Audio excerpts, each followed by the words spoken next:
What's going on, you guys? It's your boy, the American F1 fan, Eric Ringle here, and qualifying has ended for the Mexican Grand Prix, and now it's time to react to some of the highlights from qualifying in Mexico, where we do know that Max Verstappen is on pole once again, but let's take a look at some of the highlights from Formula One's qualifying session today in Mexico City. So let's get on into this video in 3, 2, 1.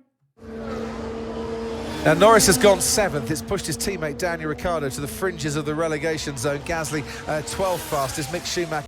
So we're looking at this. So this is just right at the end of Q1. So Verstappen had a really nice lap, although it gets even better as qualifying goes on. But I felt so bad for Mick. They don't show it, but Mick gets absolutely just totally messed around. He had qualified in the top 15, but extended track limits. I believe it was turn 2, and so he ended up losing that lap. Then tried his best here to get in, but had to go again. Only 14th fastest as he crosses the line. These are the laps that are all going to count here. Next one over the line, Kevin Magnussen has got that 5-place grid penalty. He's 13th. Alex Albon. Something they mentioned here, and I'm going to rip Mick Schumacher fans here for a minute, because some folks have gotten this pretty ridiculous about this here recently, and that is Mick Schumacher is Mick Schumacher. It is not Michael. We need to stop this, this constant, Mick's getting screwed over by Haas with poor strategies and blah, blah, blah. It's happened to Kevin too quite a bit this season. And it's becoming toxic. It's like the Max Verstappen and Lewis Hamilton fans. Like, it's becoming toxic that Mick Schumacher fans are like, they're expecting him to be like Michael, like his dad. And obviously he's not right now. And the Haas is not one of the better cars on the grid right now, late into the season. But like, to think that Haas is screwing him over on strategies and whatnot, and in this instance, screwing him over because Magnussen qualified ahead of him. Well, here, I'll fix this problem for you. Mick, qualify faster. Drive faster. Like, how is it that Kevin, even with a 5-place grid penalty, still out-qualifies you in this qualifying session? Like, only 18th. That's poor from Alex Albon. Ricciardo goes out of the bottom 5, but only just. There are those behind him that could still spoil his date just a little bit. Sebastian Vettel, we're watching now. Has he managed to get out of the bottom 5? No. Only 16th fastest for Sebastian Vettel, and exactly the same time. It's been a while since we've seen that. Vettel had the exact same qualifying time as Mick Schumacher, but as rules state, whoever sets the time first gets the higher starting position. So in this particular instance, Schumacher's going to start, I think, after grid penalties and everything, I think he starts 14th and Vettel will start 15th. But, like, that is freaking amazing that they ran almost the exact same time.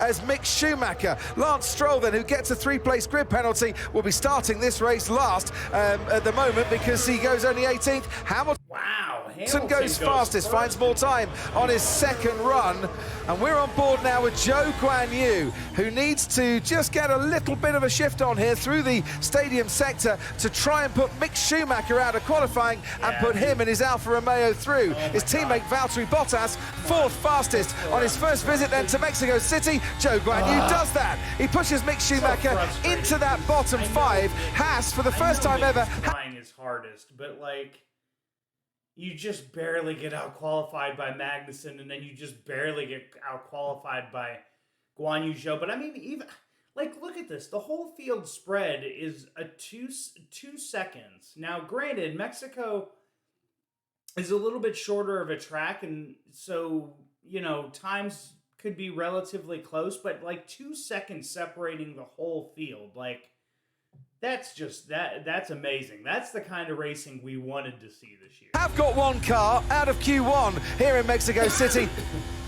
The Williams are the two slowest cars in Q1. Sebastian.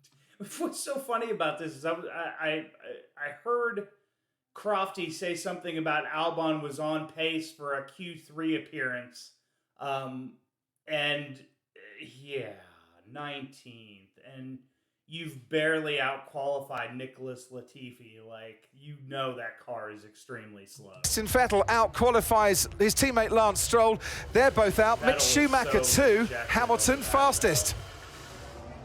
Max Verstappen third fastest, only 14 thousandths off Lewis Hamilton. Carlos. Oh, look at that time. Only 8 1,000ths off of Lewis Sainz Hamilton. now puts his Ferrari second fastest, only 8 1,000ths off Lewis Hamilton. Magnussen going well, Tsunoda trying. and Gasly as they try and get out of the bottom five. Kevin Magnussen can't do that, only 14th. He'll start 19th on the grid with that 5-place penalty. Joe Guanyu has missed out on Q3. Thought he made it in Austin until he had his lap time deleted. Well, here it hasn't happened for him this weekend either.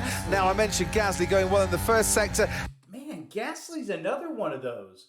Like, Gasly was running constantly up in the top 10, and now all of a sudden, like, his car is nowhere. Like, it's mind-boggling, and even Tsunoda, I mean, they've been nowhere in the second half of the season. Like, Hasn't kept it going for the whole lap, only 14th fastest for Oh my God, I just realized where Valtteri Bottas was. He's in Q6 or in P6 right now, only 2/10 off of pole. Like, Jesus, what got into the Alfa Romeos this morning? Jesus. Now Guan Yu Zhou's another 4/10 off, but like, I mean, to have an Alfa Romeo qualify that. Pierre Gasly, can his teammate Yuki Tsunoda, who's been out-qualified 12 times by Gasly this season, go a little bit better? He can, but he still misses out.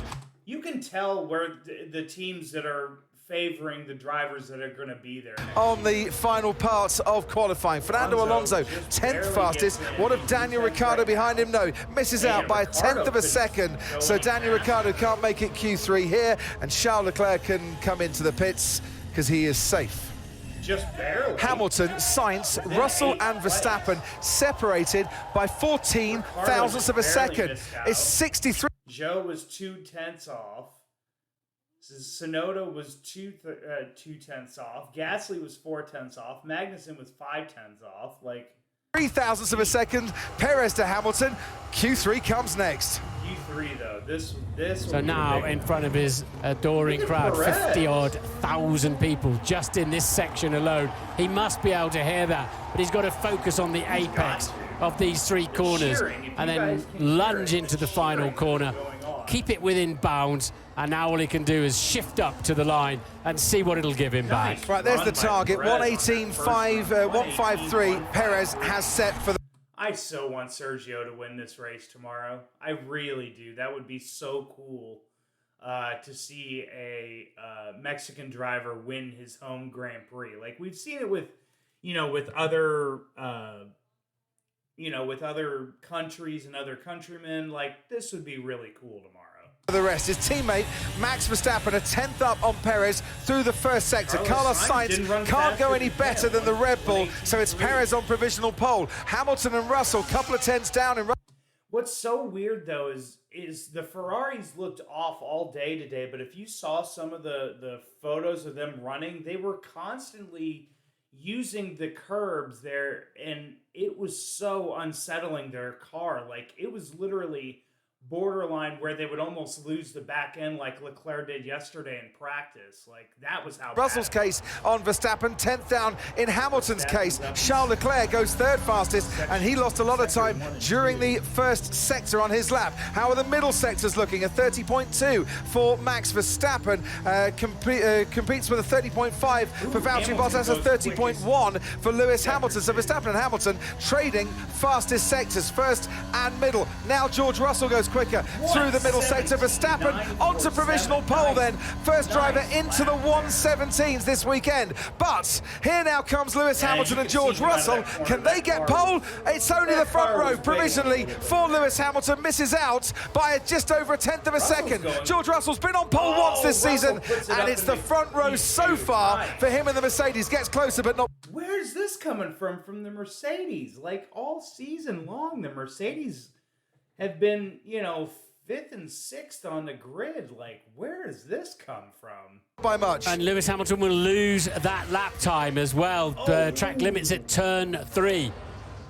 Carlos Sainz has had a really bad first sector, as you can see on your screen, 28.0. He's about half a second down there. Perez continues on his way. Lovely part of the track, this beautiful flowing section of track. The car at about 120 miles an hour, and he's still very much in the ballpark. Needs to find a 10th. Yeah, as long as he's not taking too much out of his tyres in the early part of the lap. And the car just a little bit lazy through the left-hander there.